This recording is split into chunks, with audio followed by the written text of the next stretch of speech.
Hey hey, comment allez-vous en ce jeudi 6 janvier?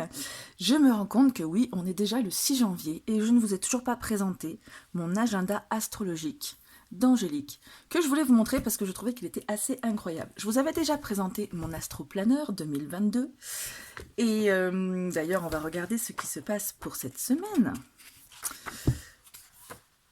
Si vous ne l'avez pas déjà vu, je vous invite à aller voir la vidéo qui le présente parce que c'est vraiment un truc qui est incroyable.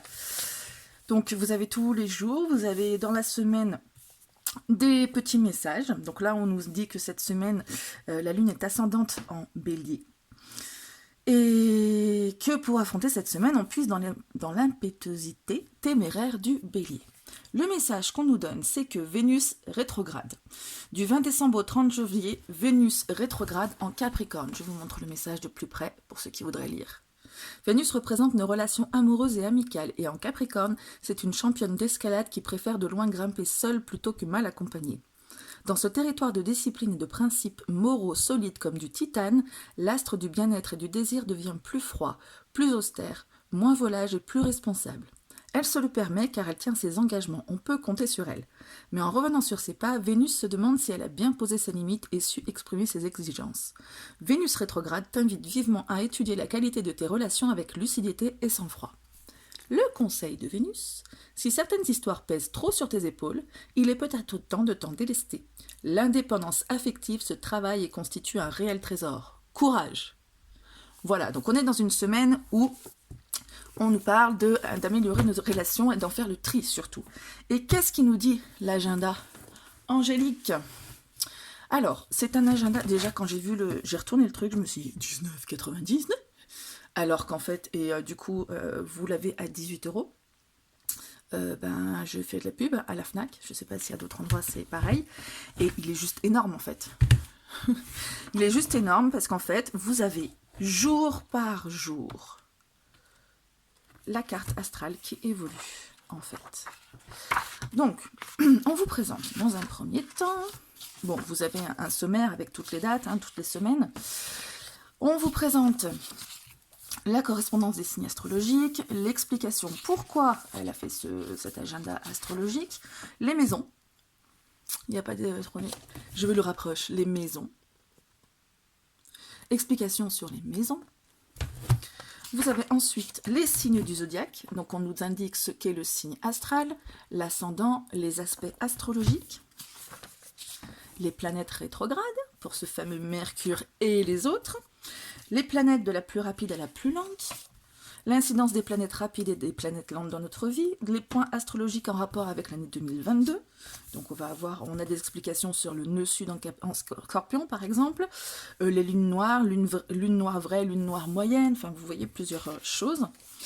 Les astéroïdes, comprendre le karma et les vies antérieures, les aspects planétaires marquants pour 2022, conflits planétaires, les planètes qui seront rétrogrades puis directes en 2022, donc on aura Mercure évidemment, Vénus, Mars, Jupiter, Saturne, Uranus, Neptune, Pluton, dans l'ordre, et ensuite, pour ceux que ça intéresse, les 72 anges et leur correspondance astrologique. Et là, on rentre dans le vif du sujet. Donc agenda astrologique, donc on nous parle de chaque semaine dans quel signe, dans quel ange, avec quel ange on va. Quelles énergies il gère, voilà, pour ceux que ça intéresse, évidemment. Et ensuite, on rentre dans le vif du sujet, comme je disais. Donc, pour chaque jour, vous avez la carte qui évolue petit à petit.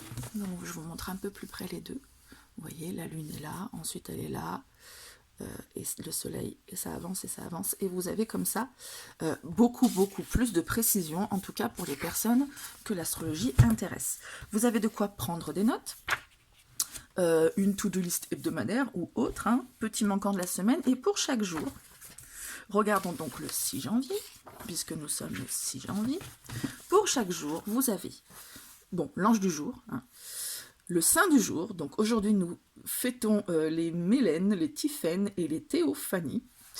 L'ambiance astrologique, c'est ce qui m'intéresse le plus, perso. La parole d'ange, l'ambiance astro. Évitez de vous engager et de signer sur un coup de tête ce qui vous empêcherait d'accomplir vos rêves. Ok? Donc aujourd'hui on réfléchit bien avant de signer quoi que ce soit, puis on peut attendre demain. Parole d'ange, la peur agit comme le tranchant d'une épée, contrairement à ton aptitude à te diriger avec une seule boussole. Voilà pour cet agenda. Donc vous voyez, jour après jour, vous avez de quoi faire. Évidemment, il faut s'intéresser à l'astrologie parce que du coup, ça me semble assez technique. Moi, j'ai pas encore ces connaissances. Pas encore. Je les aurai bientôt, un jour. Voilà, c'est à peu près comme ça sur tout l'agenda. Enfin, à peu près, c'est comme ça sur tout l'agenda. Et puis, bon, dernière page, à mon avis, c'est à propos de l'auteur, voilà, etc.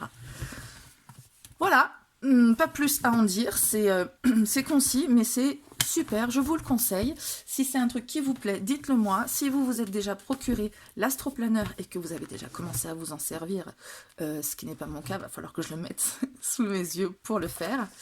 Mon tracker lunaire, etc. On est en janvier. Si vous voulez être procuré, dites-le moi et montrez-moi ce que vous avez. Enfin, dites-moi ce que vous avez rempli ici. Donc le mantra pour ce mois-ci, c'est pour aller plus loin, il faut aller droit. Ok? Donc faisons ça et puis tirons la lame du tarot pour janvier. Allez, on va le faire. Tant qu'à faire, on va le faire ensemble. Je vais prendre mon tarot qui est le plus accessible, le plus rapide dans la boîte. C'est le tarot Disney. La lame de tarot pour le mois de janvier. Ah! Bon ben voilà, hein, j'ai pas besoin de mélanger longtemps. Elle a voulu elle-même venir. Le cavalier de coupe, le séducteur du tarot. Donc pour moi, à vous de tirer votre lame de tarot si vous faites du tarot. Pour moi, ce sera la romance et la séduction pour ce mois de janvier. Bon, on nous a dit avec Vénus qu'il fallait faire le tri dans les relations, donc je vais voir qui je séduis ou qui je ne séduis pas. Allez, je vous souhaite une très bonne journée, un très bon mois de janvier, une très belle année 2022, et je vous dis à très bientôt pour un nouveau tirage.